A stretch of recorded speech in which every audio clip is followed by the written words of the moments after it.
तर आज होत्या 2 ऑर्डर. श्री स्वामी समर्थ. कसे आहात सगळे? तर मला आल्या होत्या 2 ऑर्डर. तर दोन्ही पण हाफ केजीच्या होत्या आणि एक पायनॅपल होता आणि एक चॉकलेट होता.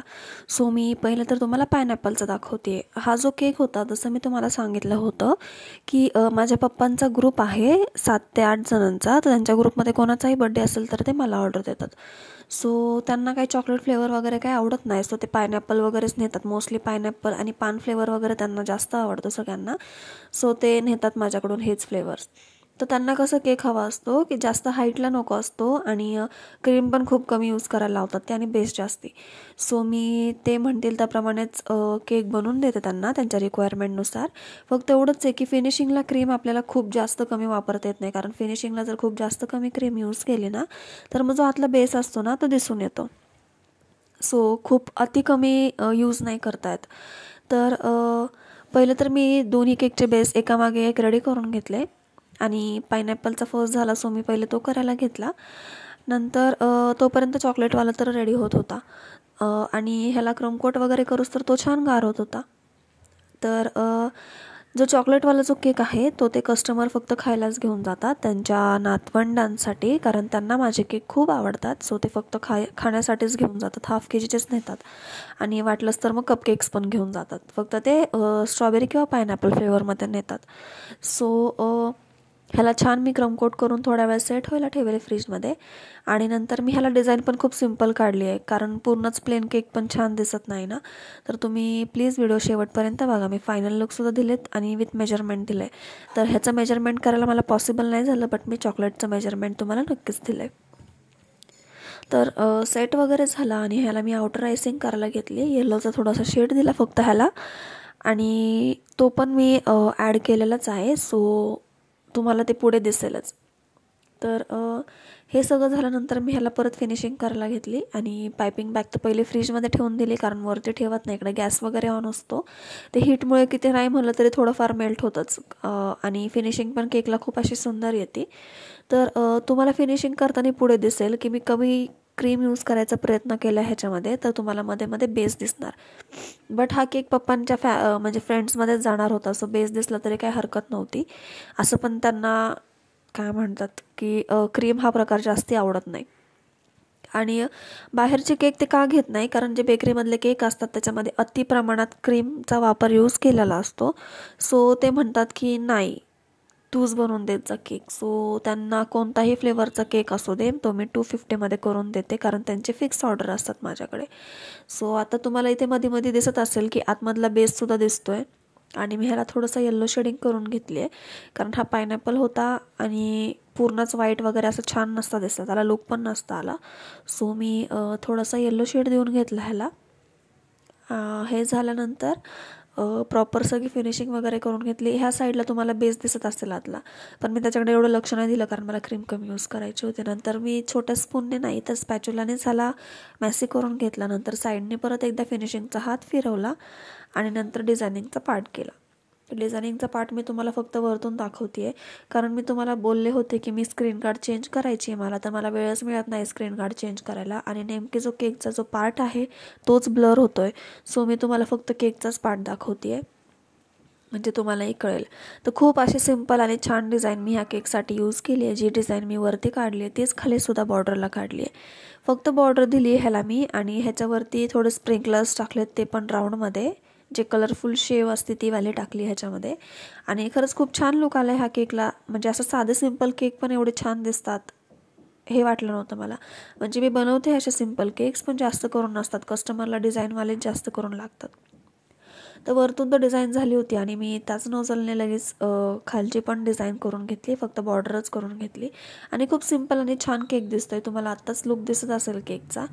तर हे सगळं झाल्यानंतर बेस तर आपला गार होत होता चॉकलेटवाला आणि त्याची ब्राऊन क्रीम वगैरे सुद्धा मी रेडी करून ठेवली होती हा केक होस्तर फ्रीजमध्ये. सो हा मी ठेवून दिला फ्रीजमध्ये सेट व्हायला आणि आता घेतलं चॉकलेट फ्लेवरचं. तर चॉकलेट फ्लेवरचं पण आधी डिमोल्ड करायच्या आधी सगळीकडून ऑल साईड जे असतात ते असे मोकळे करून घ्यायचे, डायरेक्टली डिमोल्ड होत नाही. जर तुम्ही छान ऑइलिंग वगैरे केलं असेल तर पटकन डिमोल्ड होतं, त्याला काही जास्त वेळ लागत नाही. काही काय करतात की बटर पेपर वगैरे लावत नाही आणि मग बटर पेपर वगैरे लावलं नाही की मग कधी कधी की बेस अर्धा खाली चिटकून बसतो. ओव्हनमध्ये असं नाही होत, बट गॅसवर तर होतंच. सो आता ह्या केकला पण मी तुम्हाला फक्त केकचाच पार्ट दाखवते, माझा म्हणजे काही दाखवत नाही आहे पार्ट त्याच्यामध्ये. म्हणजे मी स्वतः अशी जे नेहमी जो कॅमेरा असतो तो तसा ठेवत नाही आहे, कारण मेन जो केकचा पार्ट आहे तोच ब्लर होतो आहे. त्यामुळं मग काही प्रश्नच उरत नाही की बाकीचं म्हणजे काही दिसण्याचा. सो पहिले तर शुगर सिरप वगैरे ॲड करून घेतलं ह्याच्यामध्ये. काही काही मिल्क पण टाकतात, बट मी शुगर सिरपच आधीपासून यूज करते. टेस्ट छान येते केकला, काय वाईट अशी टेस्ट येत नाही. शुगर सिरप नंतर चॉकलेट सॉस वगैरे टाकून घेतला भरपूर असा, कारण डेली कस्टमर आहे, त्यांना केक खूप आवडतात. ब्राऊन क्रीम वगैरे टाकली आणि तुम्हाला चोको चिप्स दिसतीलच की मी चोको चिप्स किती टाकलेत ह्या केकमध्ये. चोको चिप्सचं प्रमाण भरपूर यूज करते मी, म्हणजे असं कोणताही मटेरियल यूज करायला माझा कमीपणा नसतो. मटेरियल मी भरपूर यूज करते, म्हणजे जी क्वालिटी आणि क्वांटिटी कस्टमरला द्यायची असते ती मी माझ्याकडून द्यायचा पूर्ण प्रयत्न करते. कारण मग कस्टमर कुठे जात नाही, कस्टमर पुन्हा पुन्हा माझ्याकडेच येतं आणि त्यांना टेस्टसुद्धा आवडते. तर एवढे सगळे मी चोको चिप्स टाकले जेवढे बाहेरच्या केकमध्ये सुद्धा तुम्हाला दिसणार नाही. नंतर ह्याला मी 2 लेयर्समध्येच करून घेतलं, तरी पण तुम्ही लास्टला केकचा जो वेट आहे तो बघू शकता. ट्रफल केक नाही हा तरी पण, आणि ह्याच्यामध्ये बेस मी थोडा जास्तीच घेतला होता त्यामुळे सुद्धा त्याचं वेट वाढलं आहे. आणि चॉकलेट केक म्हणलं की त्याचं वेटिंग थोडंसं जास्त होतंच. तर ह्याला पण छान चॉकलेट सॉसने वगैरे कवर करून घेतलं. नंतर क्रमकोट वगैरे करायला घेतलं आणि ह्याच्यावरती ग्लेजच येणार होती. सो जास्त पण फिनिशिंगचा काही प्रॉब्लेम नव्हता, फिनिशिंग फक्त साईडलाच हवी होती मेन तर हे सगळं झाल्यानंतर फ्रीजमध्ये छान सेट व्हायला ठेवलं. आणि सेट वगैरे झाल्यानंतर मग सेट होऊस तर मग ग्लेज तयार करून घेतली. आणि तुम्हाला ग्लेज पण पुढे दिसेलच की केक किती सुंदर ग्लेज तयार झाली होती ह्या केकची. आणि एवढा छान केक झाला होता ना हा की बासच. म्हणजे ह्याच्या आधी पण मी केला होता हा केक आणि आत्तासुद्धा करते आहे. म्हणजे काही काही कसं असतं ना की कस्टमरला त्याच डिझाईन आवडतात, सो ते पुन्हा पुन्हा त्याच केकच्या डिझाईन्स मला सेंड करतात आणि त्यांना तीच डिझाईन हवी असते. सो हे झाल्यानंतर सेट वगैरे झाल्यानंतर मी आयसिंग करायला घेतली. ह्याला ब्राऊन क्रीमनेच आयसिंग करते. ही क्रीम तुम्ही एकदा ना नक्की करून बघा. ह्या क्रीमचं कसं असतं, आपली नॉर्मल व्हिपिंग क्रीम करून घ्यायची आणि आपण जे डबल बॉईल करून चॉकलेट मेल्ट करतो ना ते थोडंसं गार झाल्यानंतर ह्या क्रीममध्ये टाकून द्यायचं आणि मग परत क्रीम एकदा बीट करून घ्यायची. असा कलर येतो आणि क्रीमला टेस्ट पण खूप छान येते, म्हणजे खरंच खूप छान टेस्ट येते क्रीमला. तुम्हाला सुद्धा नक्कीच आवडेल. आणि केक पण त्याने खूप छान लागतो जर आपण आतमध्ये फिल केलं तर ही सगळी फिनिशिंग झाल्यानंतर मी छान अशी फिनिशिंग करून घेतली. ह्याला फिनिशिंग झाल्यानंतर लगेच ग्लेसचा पार्ट करून घेतला. थोडासा वेळ लागला ह्याच्या फिनिशिंगला, बट खूप छान फिनिशिंग झाली ह्या केकला. आणि ह्या केकचा फायनल लुक तुम्हाला दिसेलच शेवटला. खूप सुंदर केक झाला आहे. आणि तुम्ही जर चॅनलला सबस्क्राईब नसेल केलं तर प्लीज चॅनलला सबस्क्राईब करा आणि बेल आयकॉनवर सुद्धा क्लिक करायला विसरू नका. आणि असंच सपोर्ट करत राहा, भरपूर प्रेम द्या, सपोर्ट करा, लाईक करा आणि तुमच्या फॅमिलीज फ्रेंड्समध्ये हवं तर तिथेसुद्धा शेअर करा त्यांना. जर तुम्हाला आवडत असेल, माझ्या डिझाईन्स तुम्हाला आवडत असतील तर तुम्ही त्याचासुद्धा स्क्रीनशॉट काढून ठेवू शकता. भरपूर न्यू न्यू व्हिडिओज तुमच्यासोबत शेअर होत राहतील. फक्त तुम्ही सबस्क्राईब करून ठेवा.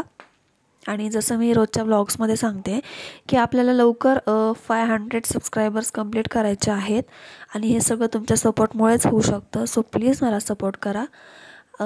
हे सगळं फिनिशिंग झाल्यानंतर मी 2-3 टिश्यूनी बेस क्लीन करून घेतला.